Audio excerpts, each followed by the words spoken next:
All right, you guys, how you doing? Yeah. I'm pretty tired. Who's had tea tonight? Yeah. So I'm asking one more time. How you doing? Yeah. I like it. Okay, so my name is Aubrey. I've been a coach on the team for about a little over a year. And the reason I really wanted to talk about this section tonight is because it's so key. So to give you guys a little bit of background about myself, I'm a physical therapist, I'm a personal trainer, I've been through a lot of school. And when I came into health coaching, what really inspired me about it was the community. I initially just wanted to be a part of it. So, who here loves the community? Yeah. Awesome. That's the first thing I noticed. 100 people, playing golf on a Sunday morning was a group I wanted to be around. And then later, after I started hearing the health results, I got inspired to be a part of the movement. Why? Because I wanted to pay those health results forward to somebody. If somebody lost 40 pounds and somebody lost 65 pounds and it looked so easy, I just wanted to figure out how. So that was the first thing. So I kind of, talked to my sponsor. I didn't know who he was my sponsor at the time. I got brought down to my ex-roommate's ex-girlfriend's sister. That's how crazy the line was. But once the connection was made, they brought me down. And the first thing, he said, he's like, hey, we have this thing on Tuesdays, come by. And, I was faced with a decision whether I wanted to go to that, but because I had this hunger in me to learn more and try new things, I was in a place in my life where I wanted new. I was just interested in finding a new community of people, some new things, the outlets in my life. I just wanted more. So once I got given that little door, I took it. And I came to Tuesday night, and I met more and more amazing people, and it continued to spark my interest and my hunger. And I remember, they talked about coaching. I had never heard about health coaching before. I was a physical therapist. I was like, what is a health coach? But when I came down and I figured out what a health coach was, I was like, that sounds a lot like what I want to do. People were getting people in shape, and people were having a blast. I wanted to be a part of it. So what I did is, what really inspired me was my mentor had a couple things. First of all, he had more energy than me. I was 27, he was in his 40s, but he had more energy than me. That's my mentor over there right there. Yeah! So I was like, this guy's got some crazy energy, I got to get some energy too. And then, also, he was financially stable in his life. I had gone to school a long time to be financially stable, but I was stuck in the clinic being financially stable. He was financially stable on the beach, running Big Club. I was like, I don't know about you, but that sounds like a better financial stability. So those were the first two things. He had some things I wanted in my life. So I had to make a decision, anytime, the reason being coachable is so important is because anytime you want to get to a new place, you can't take you there. You need a tour guide, not that knows where the place is, but also knows because they've been there. So you always want a tour guide that's coming from experience. Because if you knew how to get there, you'd be there. I talk to people all the time, they're like, I know this, I know. I'm like, no, if you knew better, you'd do better. People are like, I say, if you knew there was $1 million on the other side of that door, you'd be on the other side of that door right now, right? They're like, yeah. I was like, okay, then you don't know. Because if you knew, you'd be there. So if there's somebody where you want to be, I had to take directions from him because he knew things I didn't. Because if I did, I would have already done it. So there was going to be things that didn't quite make sense to me. There's going to be things that, from my level of thinking, Albert Einstein says, my thinking now has brought me some problems that my thinking can't solve. So my thinking had got me this far in life. And to go farther, I had to get some new thinking. What's that called? That's being coachable. Because he's going to tell me to do some things I haven't done yet. And if I haven't done yet, they're going to be uncomfortable. They're going to be new. They're not going to quite make sense to me. Because if they had made sense, I would have done it way before I met him. So that was the first thing. I decided to take advice from somebody I trusted and somebody that did it already. That's the first thing I really want you guys to get in touch with. Anytime you're working with somebody, anytime you want to get to a level in life or going down a journey, learn from somebody you trust, somebody you respect. And the biggest thing I'll remember, I was having some issues in the beginning. A lot of my family didn't support health coaching. A lot of my friends didn't support health coaching. But I was talking to him, I was like, a lot of people aren't, taking this health coaching with me. He was like, he turned to me and said, never take advice from somebody you wouldn't trade places with. Guess who was telling me all these things about don't do health coaching? People that weren't in good shape, people that were not in good financial stability, people that I would never trade places with. And then I had this group of people that I would trade places with that were telling me how to get there. So I made the decision right there and then, because I'm going to tell you, everybody has an opinion. Everybody thinks they know the way. You meet anybody on the street, they're going to tell you, yeah, you should be doing this, you should be doing that. Everybody wants to tell you how they've gotten there. But the difference is you don't want to go where everybody else is going. So that's the first thing. Trusting in somebody that's there and somebody where they're there and you want to be there. If it's financial stability, if it's health results, if it's a certain kind of lifestyle, if it's a level of personal development, whatever it may be, find somebody that you want to trade places with. And then listen to them for how they got there. It's not going to be easy. It's going to be really uncomfortable, but it's necessary. The trust is necessary, and being clear on who you let coach you. Because being coachable is nothing but who you let yourself listen to. You can't have an ear out there for everybody. You've got to really hone in on who you listen to. And the more you grow, the more you achieve, the better you get. There's going to be less and less people that you should listen to and more people that you should start giving help to. You know, the person that drops down 50 pounds doesn't necessarily need to listen to the person that's still trying to lose 100 pounds. Now it's their turn to help them. And the person that's trying to lose 20 pounds, you shouldn't probably listen to the person that's 100 pounds overweight. You should be listening to the person that just lost 50 pounds. So, being coachable, how is, first of all, you want to listen. Listening is the first part to being coachable. You know, realizing that you don't have all the answers. That's a tough thing for a lot of people to realize. But I want to kind of give you a metaphor. Who came into this world knowing that you should brush your teeth? Nobody, right? Babies knew you should brush. I hated brushing my teeth as a kid. There were some days where I didn't brush my teeth. Like, Mom, I didn't brush my teeth. I hated it. Toothpaste didn't taste that good. I thought it was a waste of time. I still had teeth that were good. But you didn't know that if you didn't do that years down the line, you'd have cavities and eventually lose your teeth, right? But we don't know that as children. You know, we don't know that you're supposed to save the money you make for your, financial responsibilities. We don't know that as children. We don't know that it's necessary to take a shower every day if you want to smell good and look good and all. These are things that we don't inherently know, but we got coached by our parents.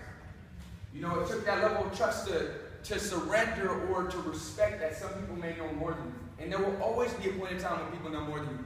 The person that can learn from others, both their achievements and their mistakes, is the person that's better off because of it. Who here has ever had to learn, your friends told you over and over, your mom told you over and over, or your mentor told you over and over this, and you said no, and you had to learn from experience how bad it felt. Yep. That's called not being coachable. Because the benefits of being coachable is when you listen to somebody that's been there, they can take some of the roadblocks out of the way. To give you an example, our upline, Mark and Joe Addy, took about 5 years to get to presidency. Took 5 years to get to presidency. Why? Because they were laying these tracks.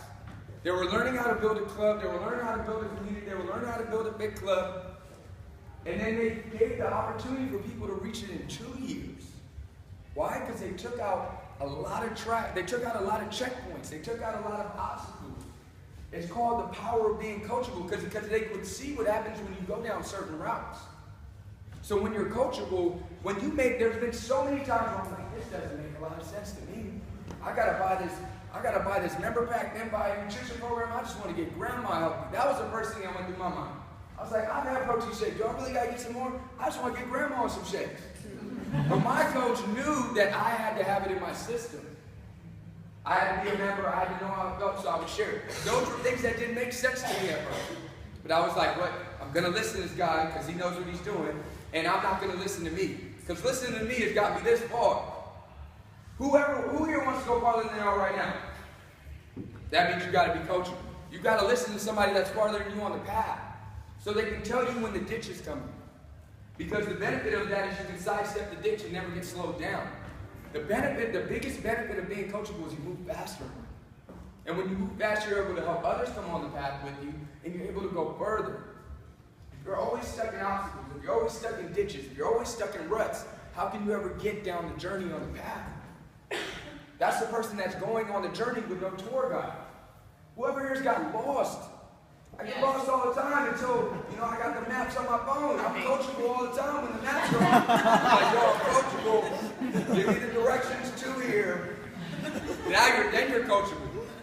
But when you take that mindset to be coachable about all your goals in life, and the biggest thing I'm going to challenge you guys to do is get uncomfortable when you're being coachable. Not listen to you all the time. There's been so many times I've had to override my own thinking. Where I'm like, you know what, I know this. But I have to say, you know what, let me give another round a try. Let me see where this goes. You know, what's the worst thing that's going to do if you're coachable? That you might succeed?